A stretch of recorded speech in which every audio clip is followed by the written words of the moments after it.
darles la bienvenida al primer conversatorio virtual organizado por la Embajada de Polonia dentro del ciclo Polonia a través de su historia y la modernidad. Hace 40 años, en 31 de agosto de 1980, en la ciudad portuaria de Gdańsk, en Polonia, se firmó un acuerdo entre el gobierno comunista polaco y el primer sindicato libre del bloque soviético, Solidarność, Solidaridad, liderado por Lech Wałęsa. Estos eventos dieron el principio a la revolución pacífica de Solidaridad, que para millones de polacos simbolizó la esperanza de una vida mejor y más digna. Y finalmente condujo al colapso del comunismo en el año 1989. Otros países del llamado Bloque Oriental, impulsados por los valores de solidaridad, siguieron el ejemplo de los polacos. Hoy de estos hechos históricos van a hablar nuestros invitados. Señor Jesús Anaya Rosique. Buenos días. Buenos días. Señor Roberto Sandoval Zarauz. Buenos días.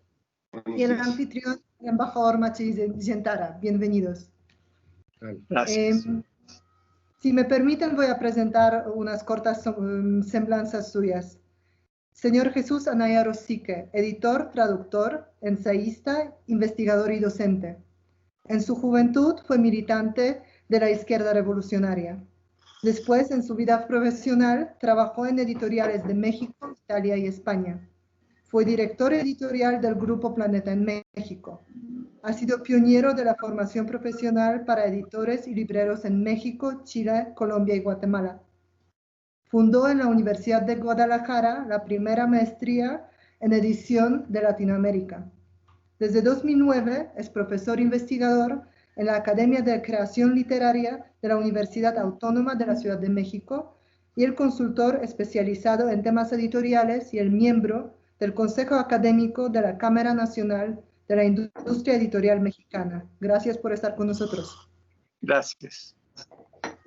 Señor Roberto Sandoval Zarauz, economista por la UNAM e historiador por la UAM y la Universidad de Pisa, Italia.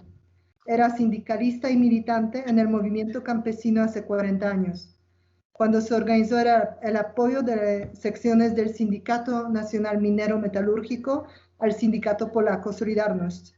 Dicho apoyo fue difundido entre telefonistas, uniones campesinas y maestros. Actualmente se desempeña como profesor investigador en el INA, donde ha hecho estudios sobre el régimen del trabajo colonial y del México independiente. Está por publicar un amplio estudio, versión ampliada y corregida de su tesis doctoral, Banderas de Justicia y Libertad, Haití y Comitán en México, 1870-1930, en el que aborda temas como anarquismo, comunismo y estalinismo entrecruzados con la historia de México. Gracias por estar con nosotros. Un gusto. Señor Maciej Ziętara, el embajador de la República de Polonia en México, diplomático de carrera. Durante el periodo 2012-2016 fue embajador de Polonia en Colombia. Asumió la función del embajador en México y Costa Rica el día 25 de agosto de 2018. Embajador, le cedo la palabra. Muchas gracias, Sofía, y muchas gracias a estos invitados de lujo, don Jesús, don Roberto. En este primer conversatorio que vamos a inaugurar pronto en nuestro canal de YouTube, estamos recordando un sindicato, un fenómeno político, social y un movimiento que fue muy importante en la historia de, sobre todo, la Europa Central y Oriental, porque era la primera organización social que no dependía del Partido Comunista, ¿no? Del Partido Único en el bloque soviético. No obstante, quisiera recordar algunos antecedentes, porque la creación de la solidaridad no fue de la noche a la mañana, ¿no? Fue una consecuencia de movimientos, diríamos, de liberación nacional y de mejoramiento también de condiciones sociales, que empiezan prácticamente en el año 56, o sea, después del periodo estalinista, tiene lugar, sobre todo en Poznań, en la ciudad de Poznań, una ola de protestas en contra del Partido Comunista, que pues desemboca en una masacre primero de los manifestantes y después del cambio del primer secretario del partido, ¿no? Que era como todos sabemos, el verdadero dueño de Polonia, ¿no? Asume un personaje que Władysław Gomułka, que parecía más liberal que sus antecesores stalinistas. Igualmente en el año 68, en el año 70 y 76 tienen lugar manifestaciones, huelgas que convocan a grupos tan diversos como obreros, estudiantes, intelectuales, y que siempre provocan un choque con el partido, que siempre decide por reprimir estos movimientos, con masacres nuevamente en el año 70 de obreros, sobre todo de la costa, Gdynia, Gdańsk y Szczecin, o con arrestos masivos y exilio, como en el año 68. No obstante, esto lleva a la creación de dos organizaciones muy importantes de la oposición en los años 70, que finalmente conforman este fenómeno de solidaridad o ayudan a conformarlo. Una de estas organizaciones se llamaba el Sindicato Libre de la Costa, porque funcionaba básicamente en la costa del Báltico, en los astilleros, y es creada en el 78 para defender realmente los derechos sobre todo los obreros y de los trabajadores de los astilleros. Ahí está, entre otros, Lech Wałęsa, pero otros militantes como Anna Walentynovicz, Andrzej Gwiazda, Krzysztof Wierzchowski, muchos otros militantes de la posterior Solidaridad. Y por otro lado, principalmente en Varsovia, en el 76, se crea el Comité de Defensa de los Obreros, que aglutina básicamente a los intelectuales, que pues prestan ayuda a los obreros perseguidos políticamente después de las huelgas del 76, sobre todo en Radom y en Ursus, un pueblo cerca de Varsovia. Los militantes del Sindicato Libre y del Comité de Defensa de los Obreros cooperan precisamente en el año 80, cuando después de las huelgas se crea la Solidaridad. Y por eso es tan especial este movimiento, porque aglutina a obreros, a la gente también que trabajaba como ingenieros en las minas, en los astilleros, y a los intelectuales, a personas que realmente no tenían que ver directamente con la lucha sindical. Quiero decir que en el movimiento cabían diferentes corrientes, que era un movimiento no solamente con demandas sociales, sino de demandas de la independencia, quiero decir, de la Unión Soviética, y también de una justicia social, ¿no? De una verdadera justicia social, que fue la respuesta al sistema pues tan injusto y perverso que era el socialismo real tipo soviético en el bloque dirigido por Moscú en la posguerra. En el año 81 hay una erupción increíble de la actividad social de las organizaciones de sociedad civil, que sin embargo no es percibido como algo positivo por el partido. En el Partido Comunista acontecen cambios, pues marginando a la gente un poquito más, entre comillas, liberal, y asume un personaje, el general Jaruzelski, como el primer ministro, que pertenece a una ola mucho más ortodoxa, mucho más tipo stalinista. Como todos recordamos, en diciembre del 81, personaje, el general, dirige el autogolpe. El poder lo toma la junta militar prácticamente, y que manda arrestar a miles de militantes de Solidaridad. Y ahí aparece precisamente el movimiento de ayuda internacional a la Solidaridad, que ya opera en la clandestinidad. Algunos de los militantes logran pues evitar el arresto, ¿no? Y una impresionante ola de apoyo que llega hasta México, porque en México empieza a funcionar en enero del 82 el Comité de Ayuda a Solidarność. Que por ese tema les quiero preguntar particularmente, ¿dónde están personajes destacados como el propio Ludwig Margules, ¿no? El director de teatro, pero también Wojciech Stebelski y Jola Nitosławska y tantos otros? La solidaridad clandestina, digamos, está operando hasta el año 89. En el año 88 nuevamente hay unas huelgas muy grandes, muy impresionantes, que presionan al gobierno comunista ya en una coyuntura muy diferente del año 80, y después de una negociación de la mesa redonda entre el gobierno y la solidaridad se convocan las primeras elecciones parcialmente libres, en que triunfa completamente la oposición política. De esta forma se crea el primer gobierno democrático en el 89 en el bloque comunista, lo que pues inicia el periodo de transformación democrática de Polonia y de todo el bloque soviético.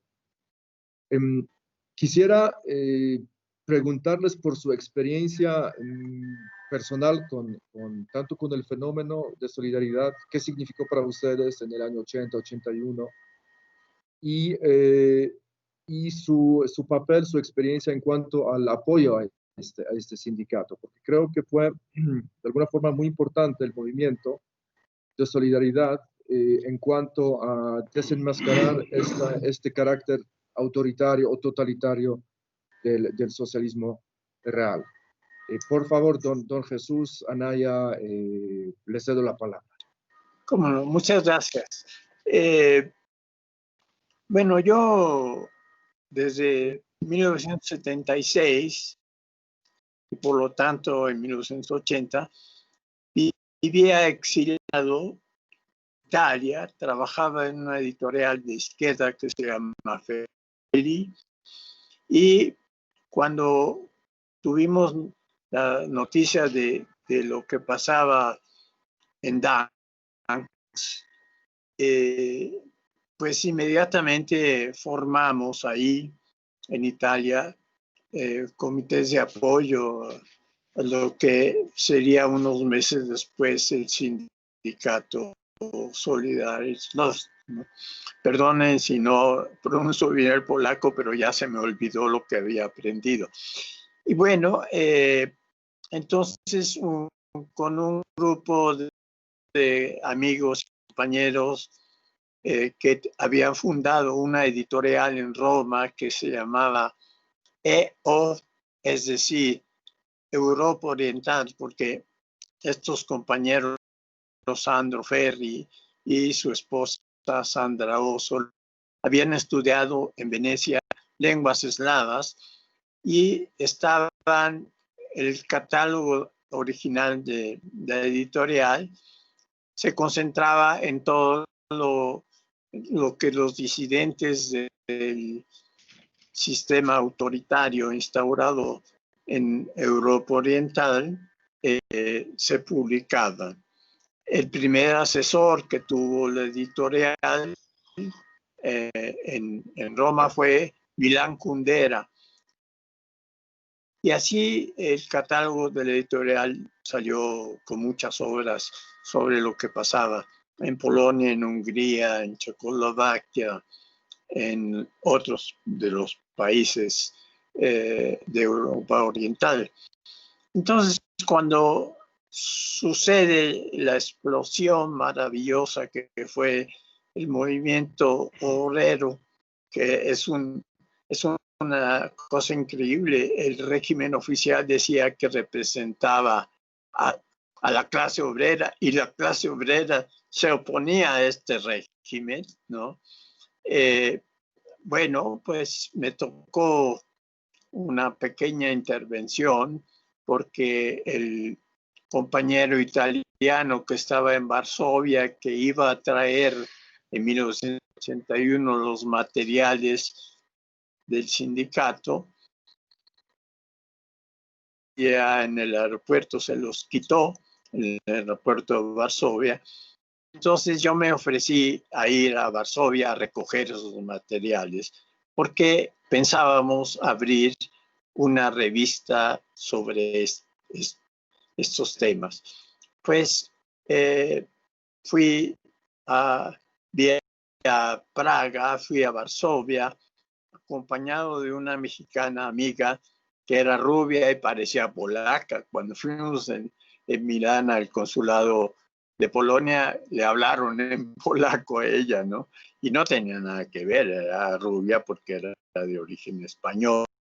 Y entonces fuimos en el carro hasta Varsovia y recibimos a través de los contactos que había establecido la editorial o con los compañeros revolucionarios polacos, recibimos el material de lo que había publicado Solidarność de cuando surgió hasta el verano del 81, y hicimos un número, se los voy a enseñar, de la revista que se llamó Danzica, que es el nombre italiano de Dansk, ¿no?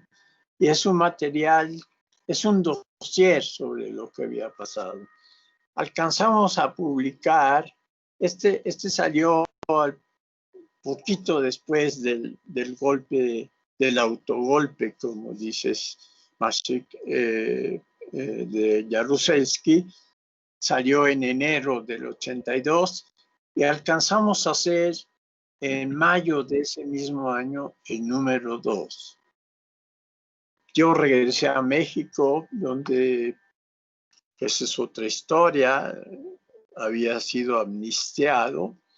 Soy de una generación como la del 68 que, como en México, como en muchos países, combatió la clase de dictadura que ejercía el gobierno de Madrid, ¿no? Y entonces, pues realmente a mí me tocó vivir canjeado por un cónsul norteamericano, a vivir unos años en Cuba, y ahí tuve una experiencia directa de lo que es un régimen falsamente comunista, ¿no? Y después, claro, cuando sucede esta explosión en Polonia, estábamos realmente conmovidos y teníamos todo el apoyo posible para este movimiento. Digamos que esa parte de mi biografía política está unida a todo lo que está pasando, no solo en Polonia, también en Checoslovaquia, también en Hungría y también en los otros países, ¿no?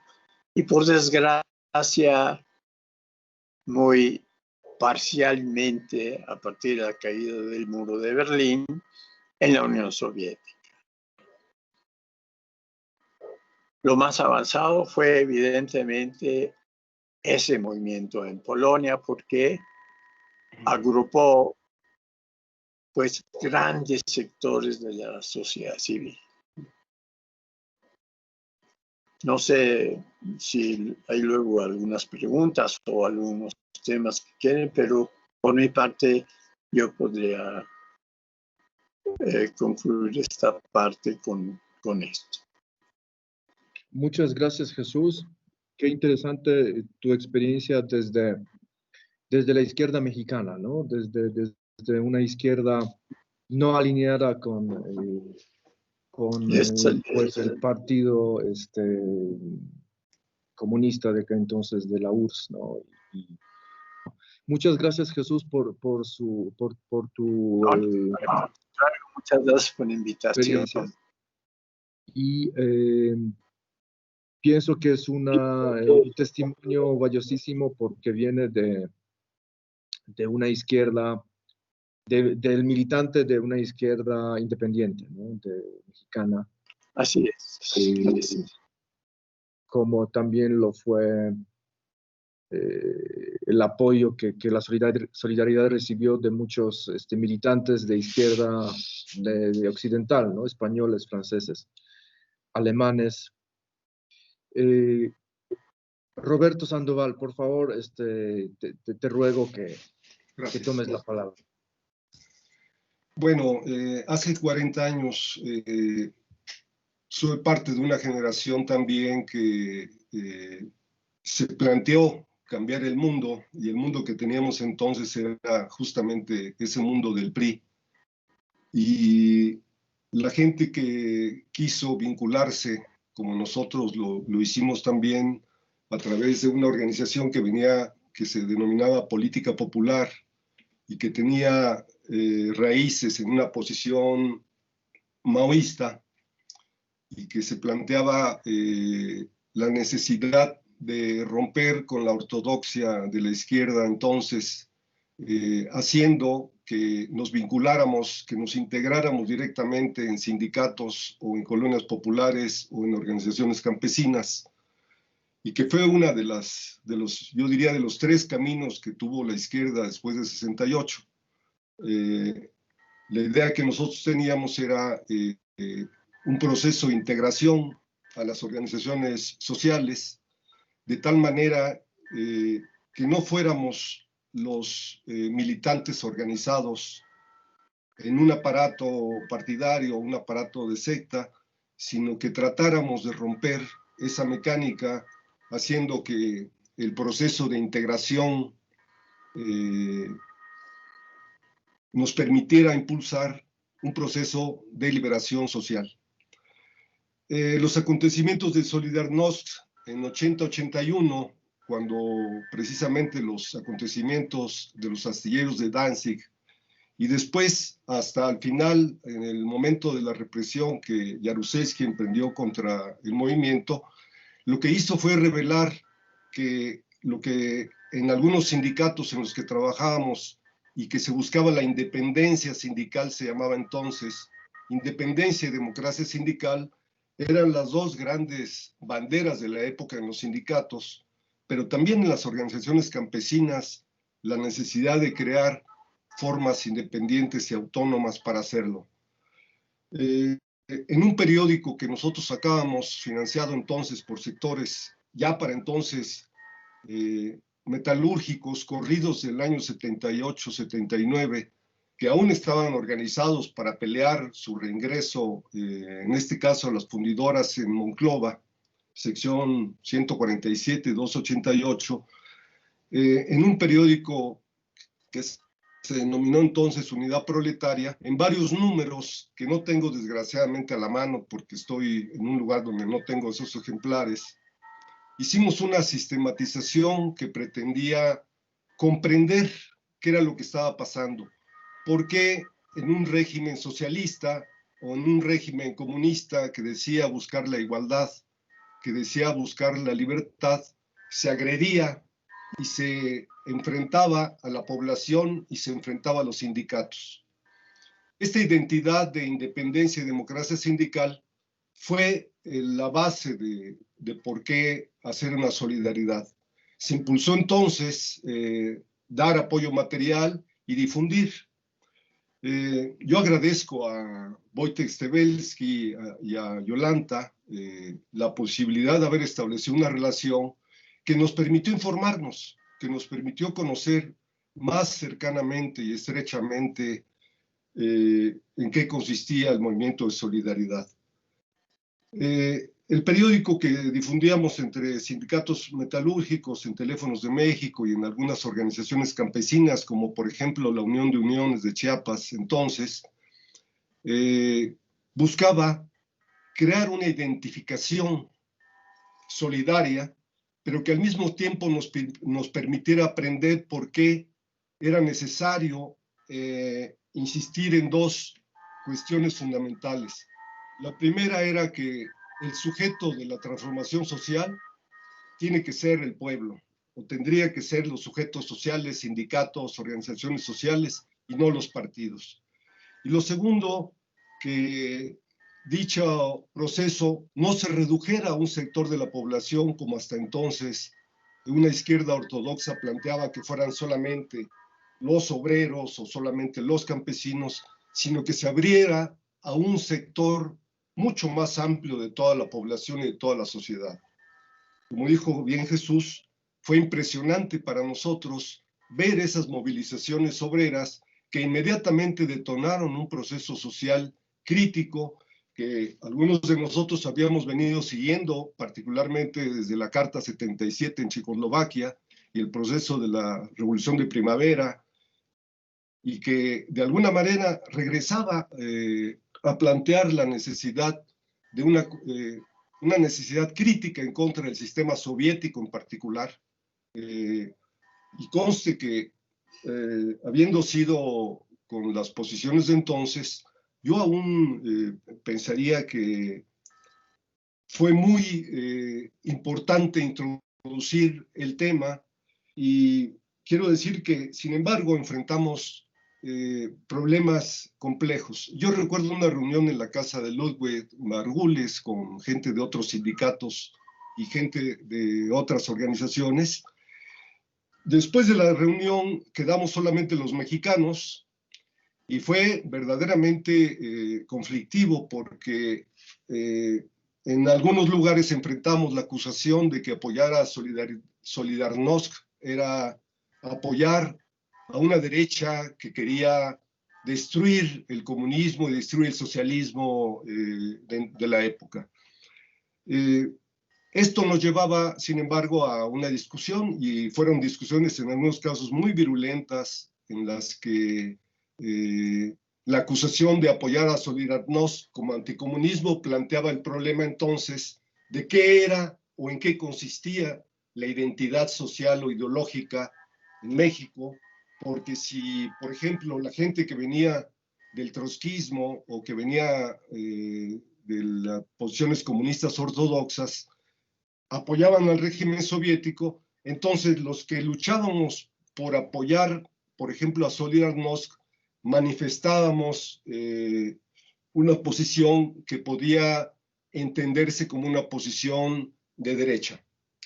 Fue muy difícil entonces ese proceso, y yo creo que esa fue, en estos dos ángulos, el problema de si el sindicato Solidarnosc era una contestación en contra de un régimen progresista o qué era. Y lo segundo, ¿qué problema nos planteaba eso si además la Iglesia Católica y particularmente el Papa entonces ya impulsaba ese mismo movimiento, y por tanto entonces este movimiento era instrumentado por la Iglesia o era una organización independiente?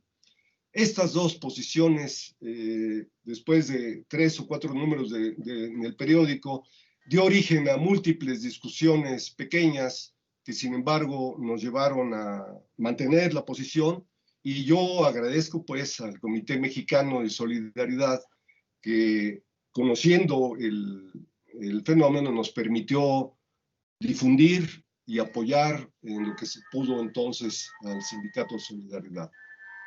Yo quisiera solamente hasta ahí planteando estos dos problemas. Muchas gracias, Roberto. Y bueno, quisiera expresarles nuestros agradecimientos por su apoyo a Solidarnosc en los años más difíciles, ¿no? Y realmente antes de hablar con Wojtek Stebelski, con Yola, no tenía el conocimiento de su participación, ¿no? Entonces era muy valioso. Y pues muy interesante lo que planteaste, Roberto, de este choque entre diferentes corrientes en México. Es curioso que, por ejemplo, en el año 82 viajó a Polonia Michel Foucault, ¿no? Que bueno, fue uno de los filósofos más destacados de aquella época para apoyar la solidaridad. Nada tenía que ver con por otro lado, con Juan Pablo II, ¿no? Es decir, fue un filósofo más bien identificado con con posturas muy poco ortodoxas. Entonces,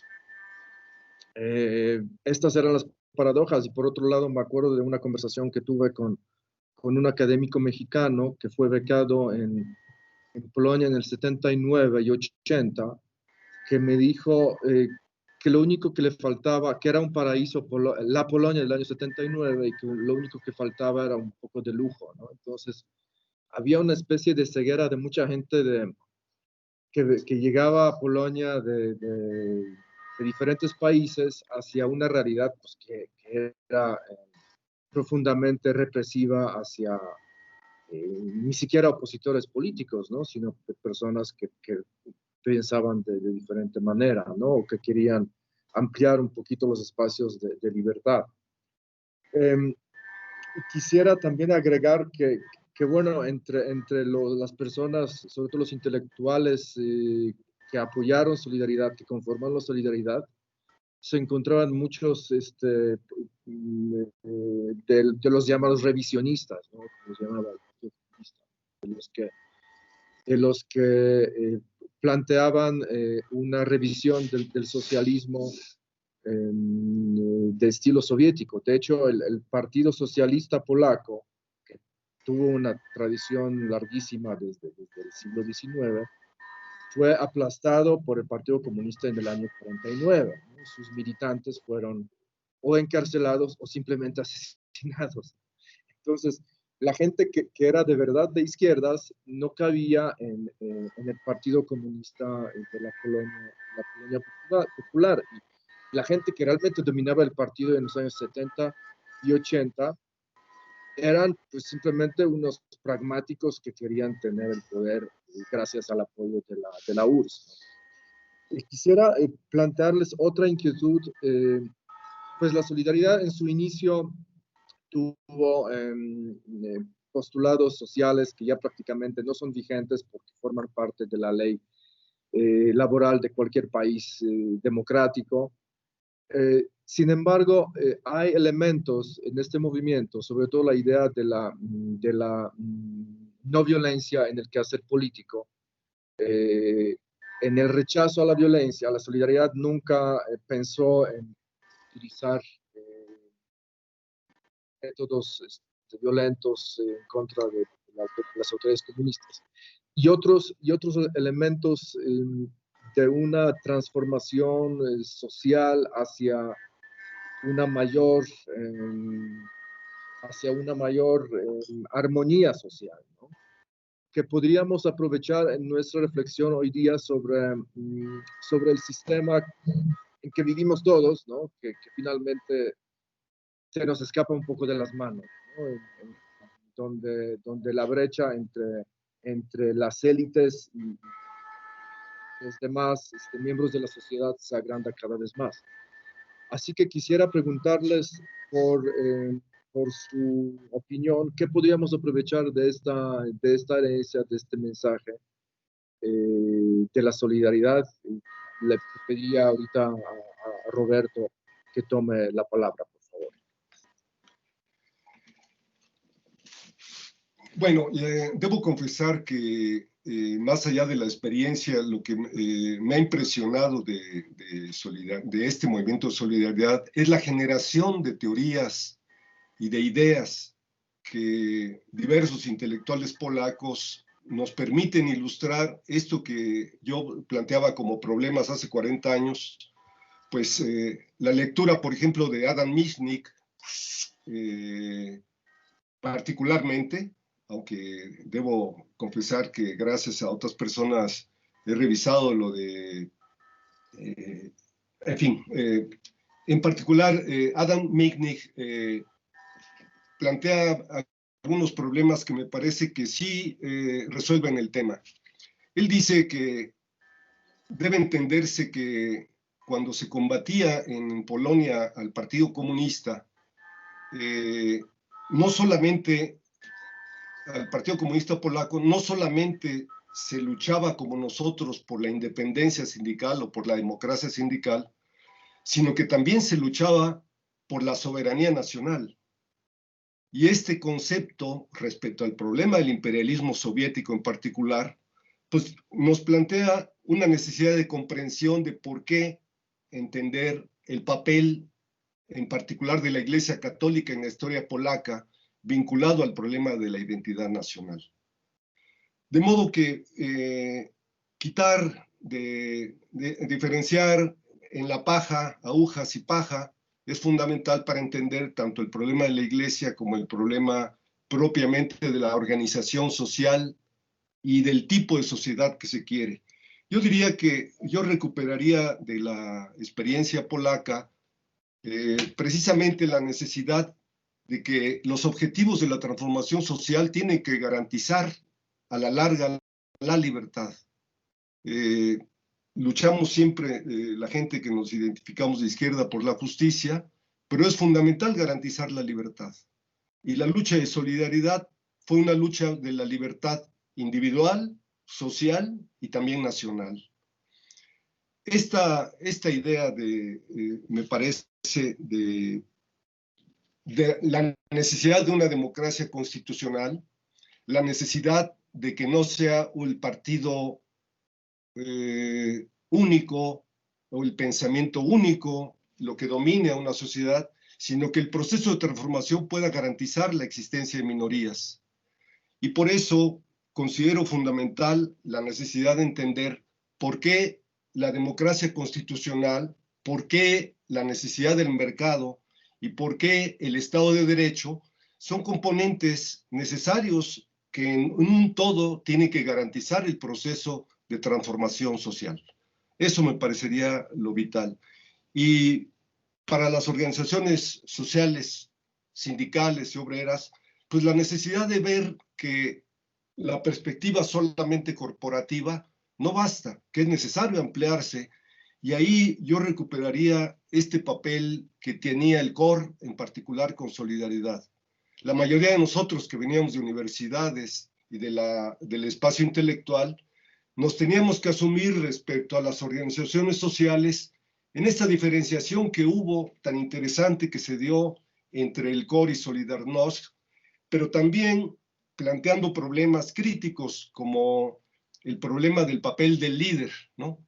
En los años sucesivos, parte de las críticas o del debate que se dio era que el movimiento de Solidarnosc se fue reduciendo a un solo personaje, a un solo líder, ¿no? Y cuando esto sucede como un proceso en el que el propio sindicato de Solidarnosc gana las elecciones, esta pugna que hay verdaderamente creó hacia afuera una confusión que yo creo que a la larga lo que nos tiene que hacer es reflexionar en la necesidad de que los liderazgos construyan desde abajo la necesidad de una democracia con sujetos actuantes, pensantes y un pensamiento crítico abierto. Muchas gracias, Roberto. Por favor, Jesús, si puedes ahondar un poquito sobre el tema. Decía yo que en el número de la revista Danzica, el número 1, encontré una cita que me parece muy clave, una cita de una declaración del Premio Nobel de Literatura de 1980, César Milosz, ¿no? Donde él dice: conozco la historia y no creo que el movimiento democrático en Europa Oriental sea un fenómeno pasajero. Es evidente que lo que explotó en el 80, en el agosto de 80, condujo a cambios radicales en favor de la democracia, la libertad y la justicia social, no solo en Polonia. Digamos que, vista una lectura desde México de quienes militamos en el movimiento estudiantil de 68, que fue también una explosión en un régimen autoritario como el que teníamos, que tuvo un desenlace trágico el 2 de octubre, lo que sí demostraba el movimiento de solidaridad NOS es que sin contar con un movimiento anclado en la base social de los trabajadores, y no solo, no podía uno aspirar a cambiar las cosas. Tengo otra cita de un socialista utópico del siglo XIX, William Morris, que describe muy bien cómo se enfrenta uno en la historia por la conquista de la libertad y la justicia social. Dice Morris, unos hombres pelean y pierden la batalla, y la causa por la que lucharon sobreviene a pesar de la derrota, y cuando llega resulta no ser lo que perseguían. Y entonces otros hombres tienen que pelear por aquello que se proponían bajo otro nombre. Lo podemos ver. Nosotros tenemos en este país una historia bastante rica de experiencias de movimiento de masas, de militancias de distintos matices de la izquierda, ¿no? Pero, pues, hemos logrado, sí, derrotar al PRI y al PAN en 2018, pero tenemos enfrente un país lleno de desigualdades, con grandes carencias de las mayorías, y no tenemos seguro los mecanismos democráticos que nos garanticen un cambio en profundidad. Esa es la principal lección que vemos en lo que pasó en Polonia.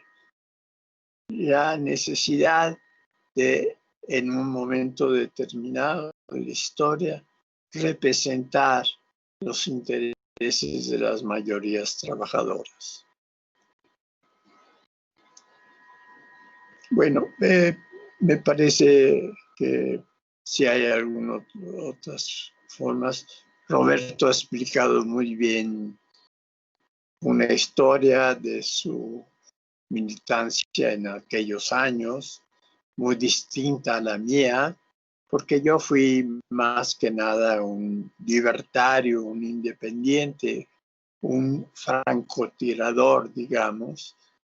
Y eso me venía de familia, porque mi familia materna llegó a México en 1939 en el primer barco que traía 1.500 republicanos españoles derrotados por la guerra civil.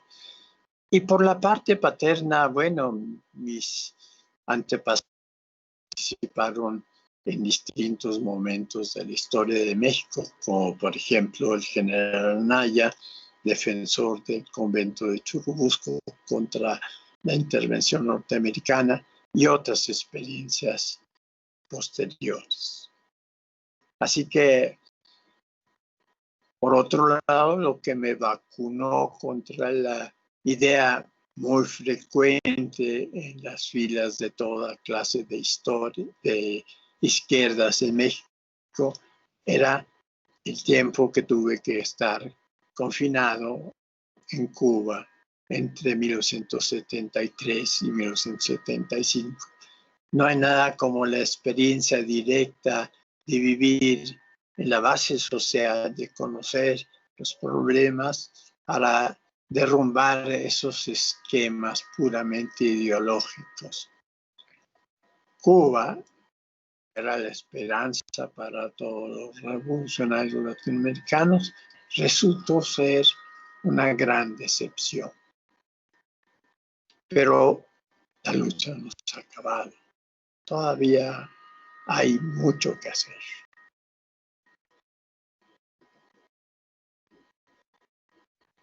Muchísimas gracias, Jesús. Jesús Anaya, Roberto Sandoval. Fue un verdadero gusto tenerlos aquí en nuestra primera plática sobre Polonia y la relación entre Polonia y México, ¿no? Que aquí tiene una dimensión importante.